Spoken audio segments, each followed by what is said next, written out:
Welcome to a CBC News World documentary presentation. I'm Mark Kelly. Sai Baba is arguably India's most popular Swami, or spiritual leader.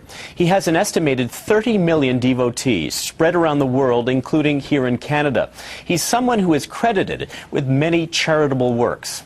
However, since the late 1990s, people have come forward with allegations of sexual abuse leveled against Sai Baba himself.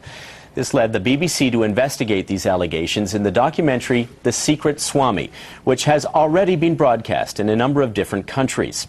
Since word spread that CBC News World was planning to broadcast this documentary, we have received hundreds of appeals for us to stop tonight's broadcast. Appeals from supporters of Sai Baba who refute these allegations and point out his charitable work.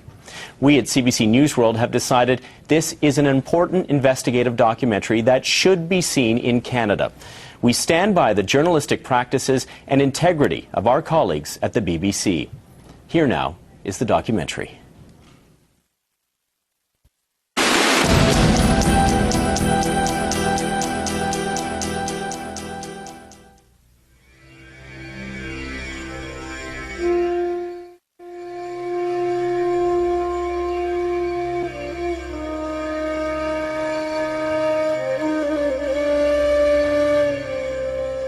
"5 a.m. and these devotees have been awake for hours. In this holy town, an auspicious day is about to dawn. These people are followers of India's biggest spiritual guru. For them, he's an avatar, God in human form. Like them, I've come today because he's promised to perform a rare miracle. As the sun finally rises, thousands are flooding in. Some have even waited all night.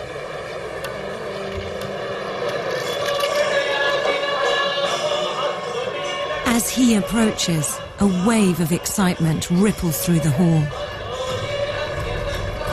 The atmosphere turns feverish. These people are about to look upon the face of their living God. Swami Satya Sai Baba.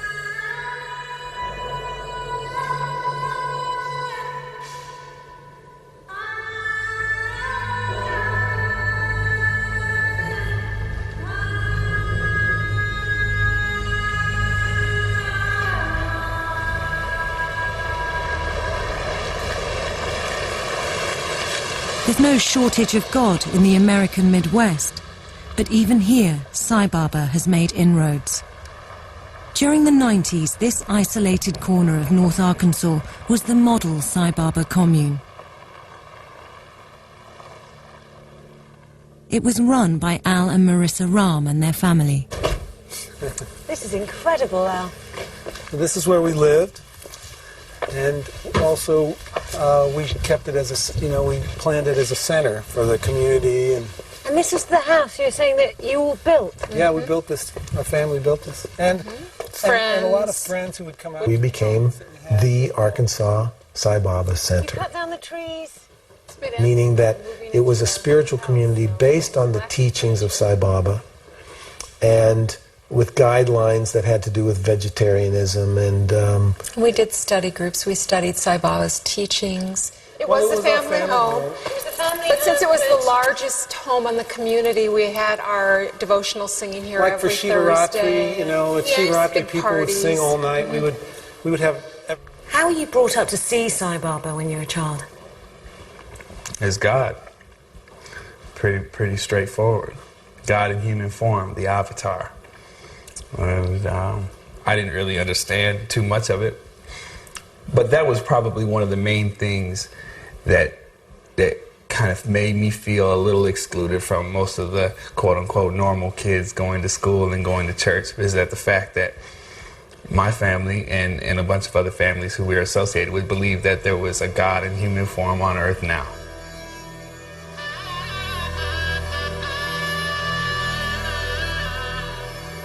We believe that Sri Satya Sai Baba is Jesus Christ. Sri Satya Sai Baba is Buddha. Sri Satya Sai Baba is the founder of all of the world's religions. Sri Satya Sai Baba has always been God. Satya Sai Baba says, whenever you see a sick person, a dispirited, disconsolate, diseased person, there is your field of service. Today, Dr. Michael Goldstein is the guest of honour at this British Sai Baba function. He's the international chairman of the organisation and a man close to Sai Baba personally.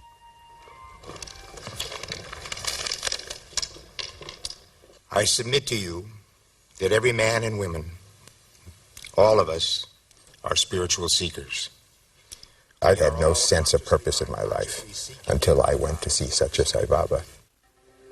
In 1975, my wife and I went. We had the good fortune to interact with Satya Sai Baba. I looked into his eyes and I lost all sense of individuality and became immersed in what I felt was an ocean of love. The Ram family also became close to Sai Baba. So, what's down here, huh? Well, this is a shed where we keep, various tools and supplies, and we have a box in there that contains all the stuff that Baba gave us that was supposedly materialized, including robes.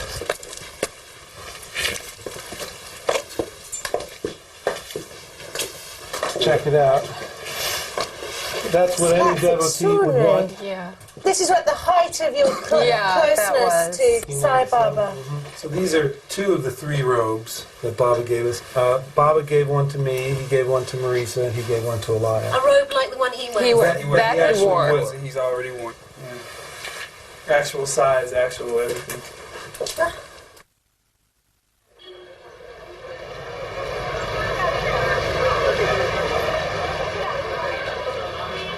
I've always been fascinated by the holy men of India, the swamis, yogis and gurus. They're part of an ancient tradition here. And then there's the God-men, human beings who declare themselves divine. With an estimated 30 million devotees spread across the world, Sai Baba is India's biggest God-man, and its most controversial. For years, he's been surrounded by scandal, yet his popularity shows no sign of falling. So I've come to this Sai Baba wonderland, put a party, to explore the enigma behind the public face. Swami, watch it. There's not the slightest doubt that he is the most popular of all the God-men and God-women we have today.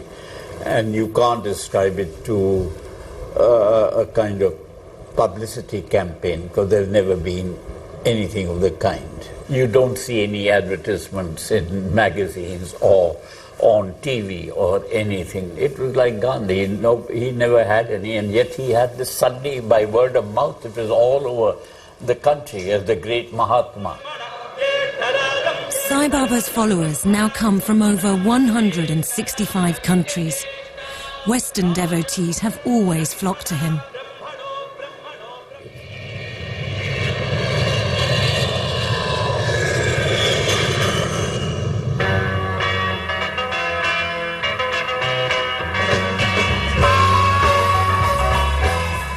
Many devotees came from that mecca of counterculture, California. It was the late 60s, and the spirit of the age was revolution. The hippie generation sparked up, dropped out, and partied. It was also in California that Al and Marisa first met. I was living the high life. I was in Hollywood meeting some of the top stars and thought it was all quite exciting, but at the same time, I was also pretty unaware and pretty drugged most of the time. I was just partying. Life was about beauty, being young, being famous in Hollywood, and becoming a star and being noticed. As love and peace became the slogan of the times, many embarked on a journey of spiritual exploration. I was on the opposite end of the spectrum. I was motivated by spiritual pursuits. I was considered myself a yogi. I mean, I was doing yoga and meditation, fasting, and spiritual experiences. Drawn by Guru Maharishi, thousands of Westerners flocked to India seeking spiritual enlightenment. Visits from stars like the Beatles brought added glamour to the road east. India is so unique, it's so incredible. If there's a spiritual train, then India is the engine. All this mysticism, all the strangeness that surrounds Sai Baba and all that stuff, this is a perfect home for it.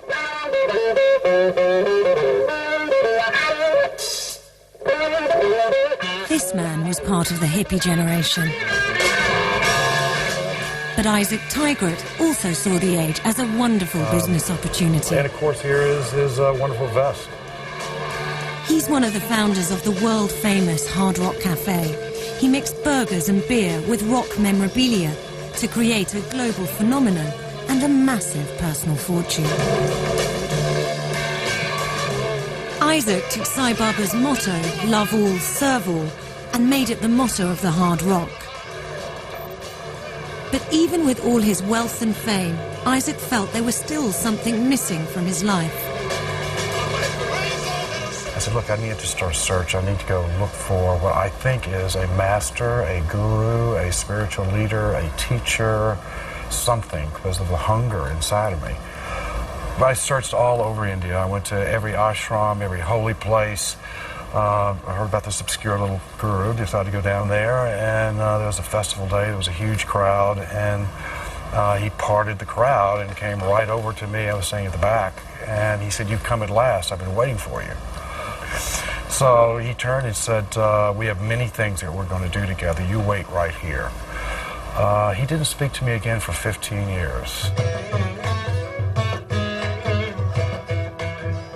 In 1979, the Ram family made their own pilgrimage to India. They were married now, and their son, Alaya, was just a baby. Marissa had embraced her husband's faith with enthusiasm. For years, she'd been having visions of Sai Baba. I felt I was coming to heaven on earth. This was going to be the place where my Lord or God at that time lived. In his living God. A living God, and this was his home, and I was coming to his home. In India, the Rams imbibed the legends and history of their guru. Stories of how, as a baby, a deadly cobra was found under his blankets, but he was unharmed. How at 14, the devout young boy declared himself to be Sai Baba, God on earth. By 1950, he'd opened an ashram, a spiritual community. It was called Prashanti Nilayam, or Abode of Eternal Peace.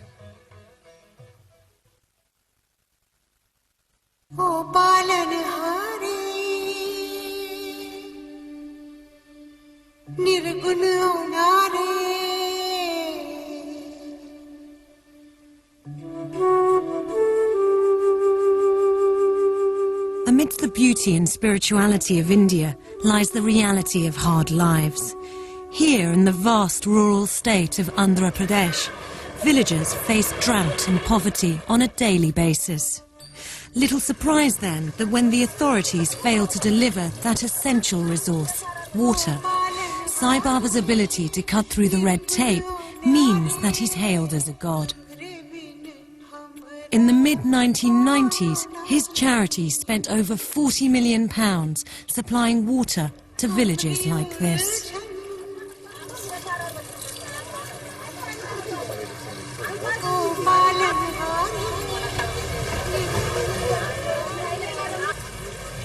This is Swami Satya Sai water. Yeah, Satya Sai water. How long has it been here? 14 years. 14 years? Yes. Is this good water? It is good water and healthy water. This is healthy water. It's clean water. Clean water, healthy water. And what do you think of Sai Baba? Sai Baba is a god. Sai Baba is God. The water project that he did in Andhra Pradesh, in 1 year they laid 2,000 kilometers of pipe They brought to thousands of villages fresh water that they'd never had, that women had to travel 20 miles a day to get a little bucket. That was an amazing project. Isaac Tigert did some good works of his own. By the time Sai Baba spoke to him again, he'd become an extremely rich man. When the Guru told him of his dream for an ultra-modern hospital in the heart of Andhra Pradesh, Tigert donated tens of millions of dollars. Prince Charles's architect, Keith Critchlow, who's also a Sai Baba devotee, was hired to design it.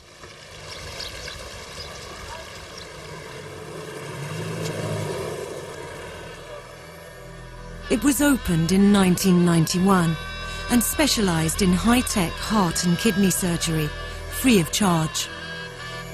Tigert is convinced that the hospital, built on blood, sweat and burgers, was worthy of his generosity. And certainly his guru was grateful.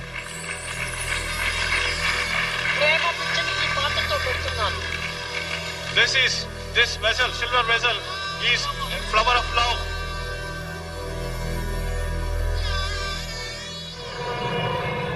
The Ram family went back to India in 1997. By then, Alaya was a handsome teenager. At the ashram, they eagerly attended darshan, the daily mass audience with their god. The first day, Baba came walking out and he saw Alaya and his eyes got real big, and then he looked at me and he said, "How many in your group?" And we said 10, and he said, "You go in." And he called us in for an interview. Sai Baba was about to fulfill one of Alaya's lifelong dreams. He materialized a sacred ring for him.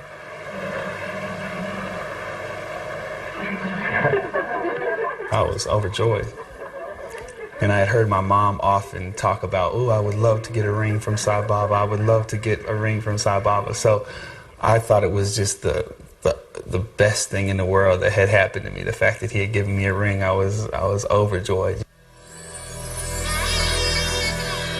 Underpinning Sai Baba's claim to be a living god is an apparent ability to perform miracles.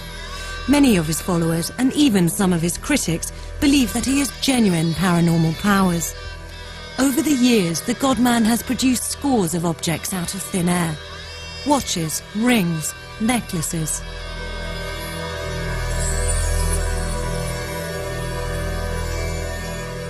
These are things that Sai Baba has made. This watch, these rings, and this. Sometimes he will give somebody something and manifest something, and it's like a calling card. It gets their attention so that they can come and see what he really has to offer. But for many devotees like young Alaya Ram, Sai Baba's generosity came at a cost. At the same time I was overjoyed, it was also a little bit of confusion, because that was the first interview in which he called me in personally. He took you aside? Mm-hmm. Took me aside and put the oil on his hands and told me to drop my pants and rub my genitalia with the oil, and pulled me close and started kissing me heavily on the mouth. And I was really taken back by it and not understanding what was going on. I said, "So tell me about, your interview." And he said, "Well, I'm not supposed to tell anybody. Baba told me not to tell anybody." And I looked at him and I said, "Did he make oil for you?" And his eyes got kind of big and he said, "How did you know?" And I said, "Did he rub it on you?" And he said, "Yeah." He said, "How did you know?" And I said, "Because it happened to me." To Alaya's surprise, his father had had the same oiling experience when he first visited Sai Baba aged 18. The Guru had told him it was a ritual healing process. Al accepted this, and when it happened to Alaya, he saw nothing wrong.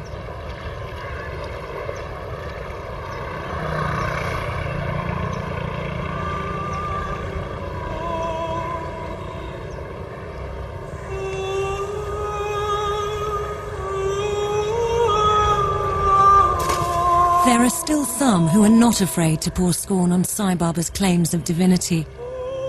Basava Premanand is India's leading guru buster and a rationalist. His mission is to expose any charlatan who pretends his magic tricks are miracles, and to rid his country of superstition and myth. years have you been chasing Sai Baba then? So I've been investigating him since 1968. 1968? Investigating and drawing my conclusions and keeping it as a hobby. What do you think of him The now? thing is, we can explain miracles. Yes. We can expose people who act like miracle men. And it was in 1976 I started going to the public.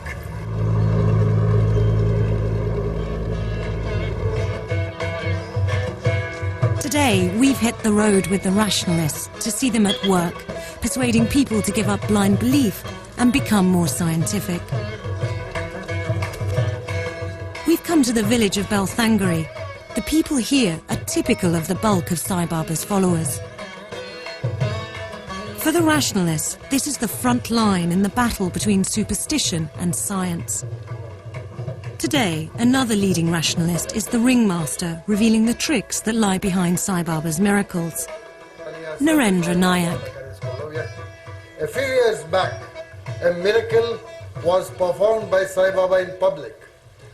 He showed his empty hands, waved it in the air, and he produced a chain. Both hands were empty, 5 fingers were apart. Just hold this empty hand like this and you're all busy looking at it. Just invert it like this, and here I produce a chain from thin air.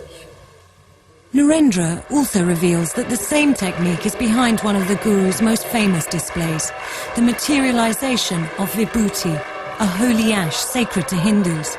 It's the basic magician's trick of palming. Great Sai Baba Puttaparthi gives ash to his devotees. He just takes his empty hand, waves it in the air like this, and when he brings it down, he produces holy ash from nowhere. Usually God men give with one hand, but I am giving with both the hands. How does it happen?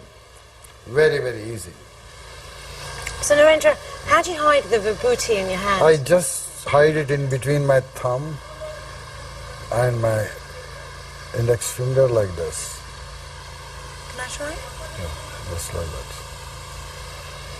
But you must be absolutely relaxed so that nobody will know what's happening. Yes. And when you wave it in the air like this, you just crush it like this and you distribute the vibhuti to the people. That's quite difficult to do actually, isn't it? But we have practiced it quite a lot. Okay. Every miracle man rotates their hand before they produce something. Do you know why? People don't see the movement of the fingers because the hand is rotating.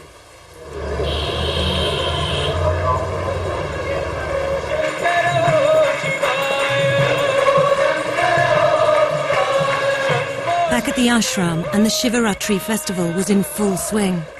But the strain of the promised miracles seemed to be taking its toll. The god was looking unwell.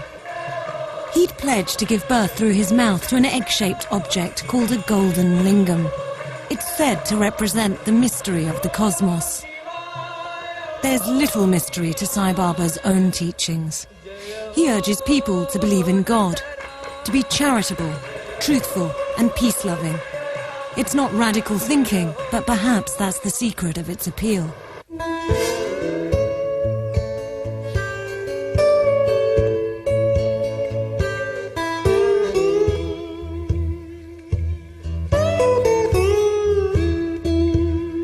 Back in America, the Ram family were fast becoming the stars of the Sai Baba community.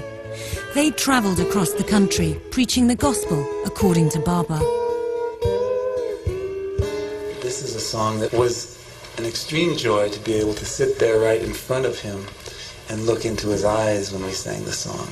It's called O Baba. Sai Baba,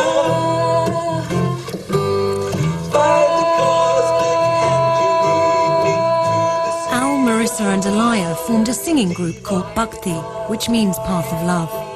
Stars of the spiritual circuit, they were the perfect New Age family, the embodiment of the love-all-serve-all dream.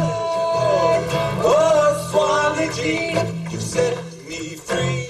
And we'd talk and tell stories in between what inspired this song, and Al would tell a story about Sai Baba, and really it was kind of a hit. The family were proving to be quite a hit too. On their various visits to Puttaparthi, the Rams were being singled out for unprecedented attention from their guru.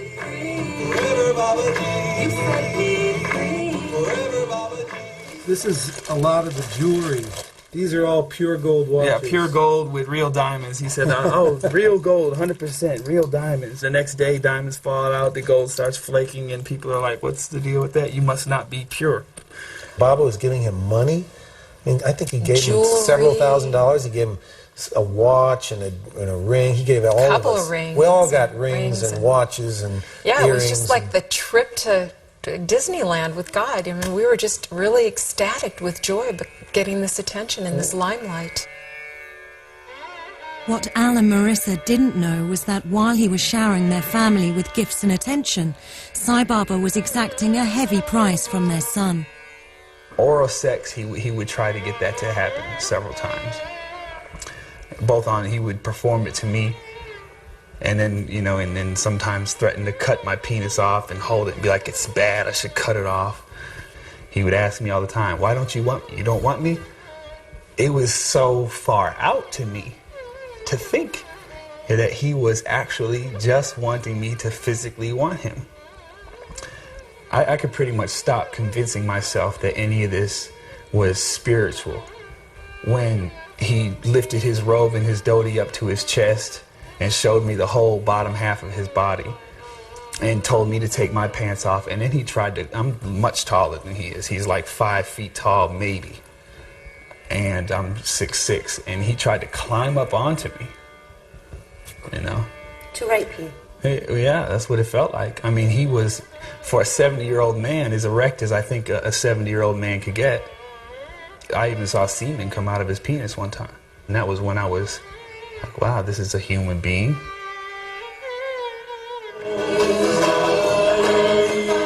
In spite of the growing abuse, Alaya continued to play the dutiful son. No, I think Swami's plan for me is, he said, we're all tools, and we just have to be available for Swami to use us at any time that he feels necessary. And so I just want to be ready, because I imagine that he's going to snatch me up and say, I need to use a screwdriver right about now and just use me, so I need to be there. And I'm doing what I can. I've even heard my mom say so many times, oh, now is the golden time. We're getting attention. Alaya, whatever Sai Baba was telling you to do it. Whatever you're doing it right, because God is paying attention to us. And yet she had no idea how tragic her words actually were. Right.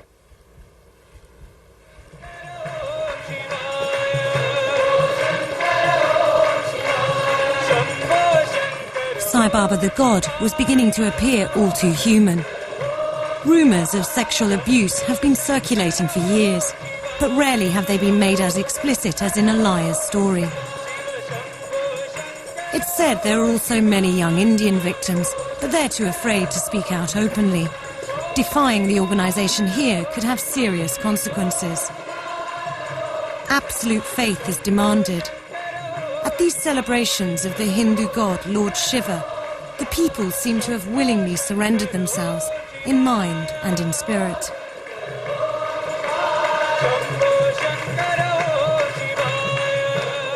Their faith was about to be rewarded.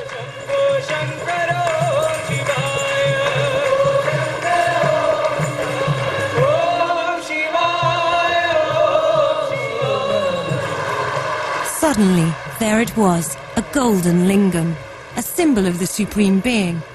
And to the devotees around me, it was a miracle.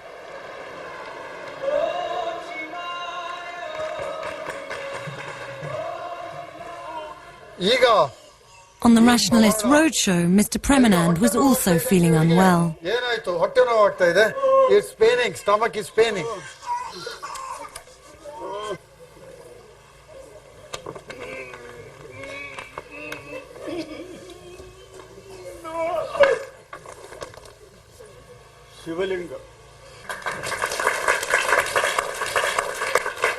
He used to have it inside.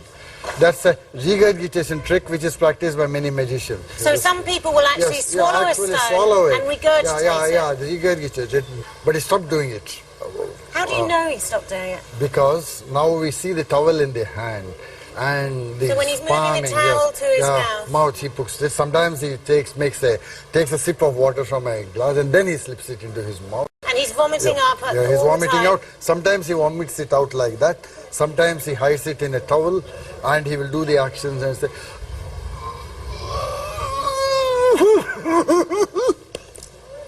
and then drop it from that. Right.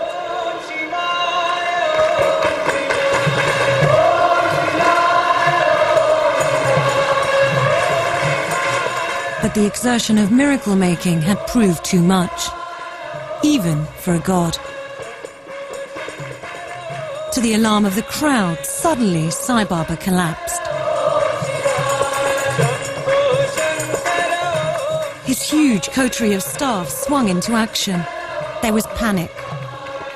An organization used to tight control seemed to have lost its grip. Sai Baba was hastily wheeled off stage.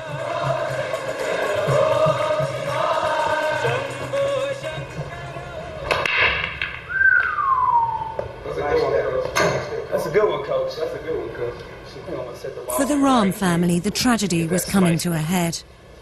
Alaya's parents were noticing changes in their son. You think so? He wasn't looking happy even in India going into these interviews. I would wait until he would come out, and he didn't look happy to go in, and he didn't really look happy to come out. And there was a suspicion growing in me that, you know, things were going wrong. Don't put the 8-ball in right there. You know what I'm saying? Ah! Hey, you out. We were concerned about Alaya's behavior and the way he was acting, and so we decided we were going to confront him. Well, to my surprise, when Alaya said okay and he started to tell the story, it was so much more than I knew anything about. And that, in fact, he had been sexually forced and abused by Sai Baba in almost every single interview he had ever been in. What did you feel like as his mother and father listening to that? It's like everything went white for me. I just, the being which I call Sai Baba, the living God that I had taken for years into my private heart, had been truly abusing my son for so long.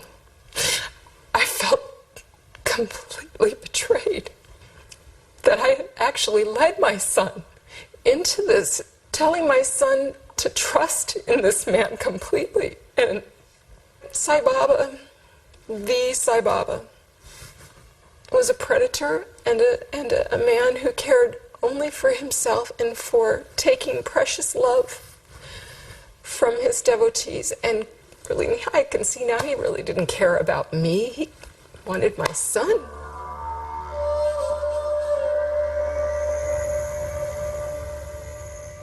What do you think now, looking at all these things that were so cherished by you? Really, one word comes to my mind when I look at this box, and I would say that this is a box of bribes. Yeah.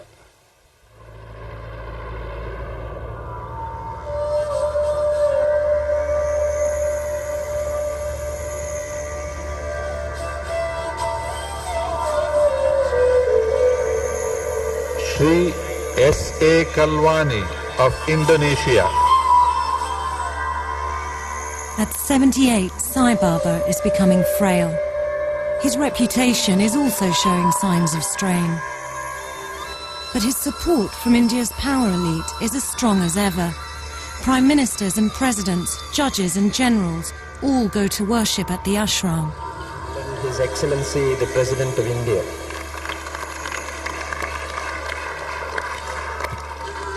Even the newly elected leader has paid his respects. The Honorable Mr. Manmohan Singh. The people at the top are aware of the rumours, as they've been around for at least 30 years. 3 years ago, in response to claims against Sai Baba, the former Prime Minister Atal Vajpayee issued a letter on his official notepaper, calling the allegations wild, reckless and concocted. Did the government of India know something? Had they investigated Sai Baba and found him to be as pure as he proclaimed? I went to Delhi, the political heart of India, to find out why successive governments have given him such support. Do you agree with the contents of Mr. Vajpayee's letter? I do agree that these charges appear to be baseless.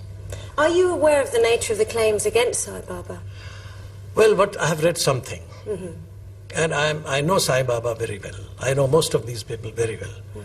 And I can say that whatever Mr. Vajpayee has said is the correct position. The correct position for Mr. Joshi and other former government ministers appears to have been side by side with Sai Baba. Until the recent election, he was a senior minister in the Indian government, a powerful man. We were interested to know if any future investigation of Sai Baba had been compromised by the former Prime Minister's letter. Isn't the point, really, that any possible investigation by the state of Sai Baba would be compromised? No, there is no question. Any false allegation, you see. I know that this is a case in which your BBC is involved and people from England have been making certain charges against Sai Baba, but that doesn't make that the charges are true. I just wanted to know whether you think that there's a danger that the Indian government could be bringing itself into disrepute by so many leading members of this government being associated. No. Not so. Not so. Mr. Joshi would brook no criticism. He was starting to lose his temper. It is your intention to malign Sai Baba. It is your intention to malign Mr. Vajpayee and Mr. Bhagwati. Not at all. This is, and nothing beyond it. No, it's not. It is. I know what's in it. I know I say with full... No.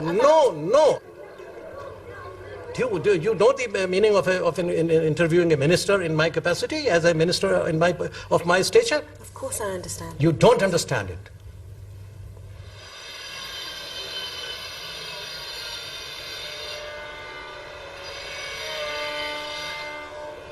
Not every government I discovered is so enamoured with Sai Baba. The scale of the abuse has caused alarm around the world. In Sweden, a Sai Baba school closed down after disturbing revelations from a young boy. The American government is also concerned. On the website of the American Embassy in Delhi, there's a warning to any US citizen visiting the state of Andhra Pradesh. It draws attention to a noted godman who reportedly indulges in inappropriate sexual behaviour with young male devotees.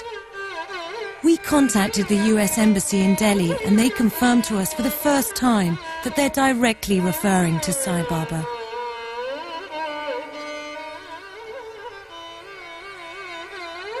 Sex abuse is not the only controversy tainting the godman's reputation.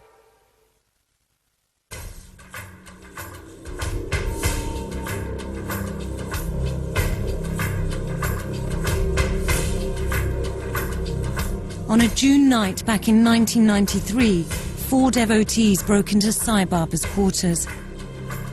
They were armed with knives. Their motives are unclear. All 4 were close to Sai Baba. Some say they wanted to warn him about corruption in the ashram. Others claim their intention was to kidnap or even kill Sai Baba. As they approached, they were stopped by 4 of Sai Baba's attendants.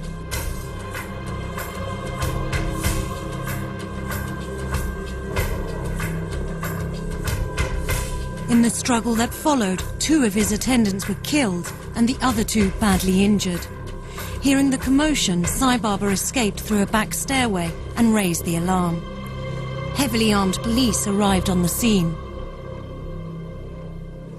So these boys, they ran and locked themselves up in a room.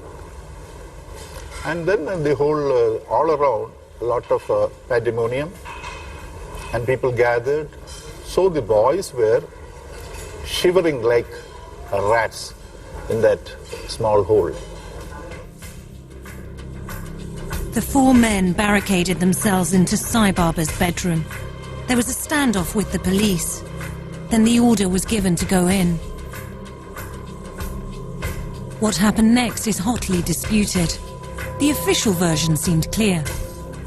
These four boys charged towards the police with the knives and started stabbing the inspector and other personnel.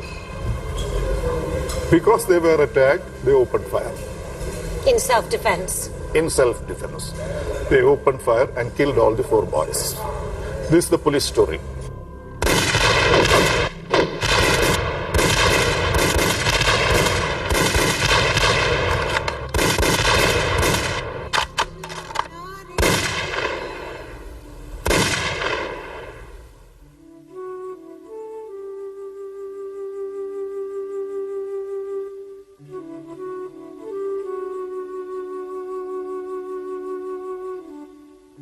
Velayuddin Nair rejects the police version of events. He should know. Until 2002, he was Home Secretary of Andhra Pradesh and in charge of the state police. On coming to office, he examined the files and found that the original police report was riddled with lies and inconsistencies. This was later exposed by a CID investigation. Yeah. 2 or 3 daggers cannot be a match to roaring guns. So the story of police being attacked and the police shooting in self-defense is totally baseless. So are you suggesting that the police executed the boys that night? This is absolute cold-blooded murder. Some police officers were arrested, but never charged. The case was eventually dropped. Sai Baba has always had a close relationship with the police. Even today, senior officers are special guests at the ashram. With friends in such high places, Sai Baba seems to be untouchable. Any attempt to investigate the goings-on at his ashram, even murder, appeared doomed to failure. What are you going to say to him? Critics say police connections ensured that Sai Baba wasn't even interviewed, despite being one of the witnesses to the events of that night. The only person who was a witness to the murders or mysterious death was Sai Baba, and he was not examined as for evidence at all. And those students also who were there, 2-3 students, they were not examined at all. Why do you think that the 1993 murders weren't properly investigated? The central government stopped the investigation because if investigation takes place, a lot of things will come out. One thing, economic offences, sex influences, all these things will come up. Shocked at what he considers a travesty of justice, the former Home Secretary is now seeking to reopen the case. The killing of the boys was only to buy silence. If the boys are taken to the court of law, if they were arrested and taken to the court of law, they would have stated several things, including why did they want to meet Baba.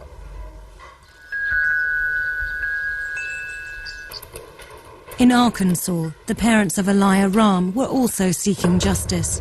They were confident they were going to get it. Al and I are driving in the car going, oh my God, we thought we had information that was going to bring down a giant organization.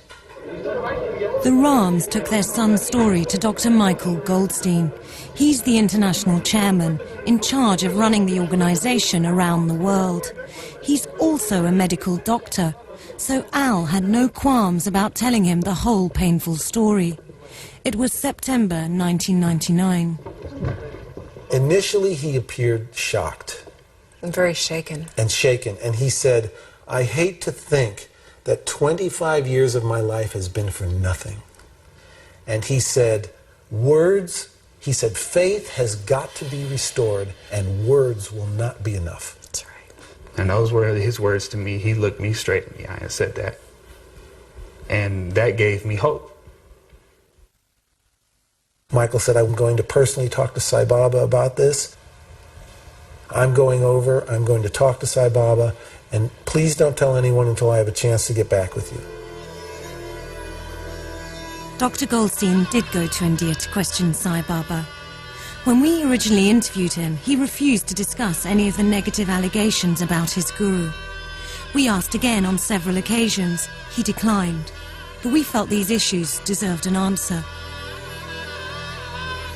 We decided to secretly film Dr. Goldstein at his home in California to discover just how he'd gone about investigating Eliah's case. In terms of allegations, Sai Baba's actual words were, if you want to fight with people in the gutter, you also have to go into the gutter. Don't. Dr. Goldstein's idea of an investigation was rather different to what the Rams had had in mind. He comes back, he calls me, and he says, well, I talked to Sai Baba. I did what I said I would do. Swami said that he is pure. And Michael said, my heart and my mind are with Swami. You have to do whatever you have to do. Yes, I said that. Yes. But was that enough of an investigation, Dr. Goldstein? Yes, it is. For me, it is enough. Wait a minute. What happened to words will not be enough? Faith has to be restored. 25 years of your life. You sound to me that you're completely unafraid of these allegations because you don't believe them for 1 second. That's then right. Why don't you that have is some right. transparency into the investigation of them? Transparency in what sense? Why don't you have thorough investigations instead of just asking one question? What do you mean by thorough investigation? Objective investigators, not someone asking the perpetrator whether he carried out the act, but someone, a proper legal process, or a legalistic process, should I say. Yes. Because I don't believe that's appropriate with Sai Baba. Why not? Because my heart and my conscience tell me that is not possible. Is Sai Baba above the law then? No, he's not above the law. I don't believe that it's possible that he could do anything like that.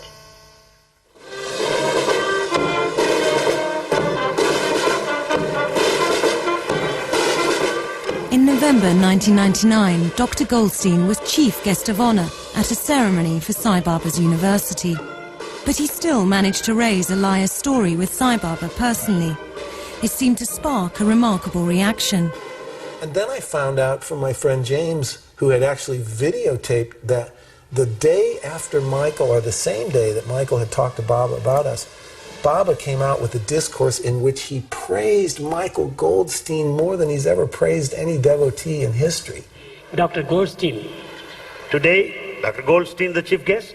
అతను సామాన్యమైనటువంటి వాడు కాదు. He is not an ordinary person. ఏ ధనం నందు కూడా తక్కువ లేదు. He is rich enough. ఏ విద్య యందు తక్కువ లేదు. He is highly educated. ఏ పేరు ప్రతిష్ఠ యందు తక్కువ లేదు. And is great man. గొప్ప పేరు ప్రతిష్టలు కలిగినటువంటి వాడు. He is highly reputed. ఈ మూడు కూడా ఉంటున్నాయి. Discipline, devotion, duty. He has got all the three sacred qualities: discipline, duty and devotion. వారి భార్య కూడా అక్కడే కూర్చొని ఉంది. His wife is also seated there. And Michael came up to James and said, I want a copy of that video. It's the peak of my life. ఇతను ఇప్పుడు Sai organisation leader గా అయిపోయినాడు. And I remember thinking, he's being played. I just remember feeling like Baba's playing him. Goldstein has all good qualities in him. Do good. So do good. Be good. Be good. And see good. And see good. This is the way to God. This is the way to God. All of these years, I've seen him interact with the students very, very frequently in very informal circumstances over many, many years. And because I am a physician, I also understand human behavior. Because of that, if Sai Baba had done anything of this kind with any one of those boys at any time ever, I would see something in one of those children's eyes. I would see something in one of the expressions on their faces that would indicate to me fear, apprehension, depression, something unsavory, something inappropriate, something scary, something ominous. I would know it in my heart because I am what I am. A consummate professional. Can you understand that? The Rams certainly didn't understand.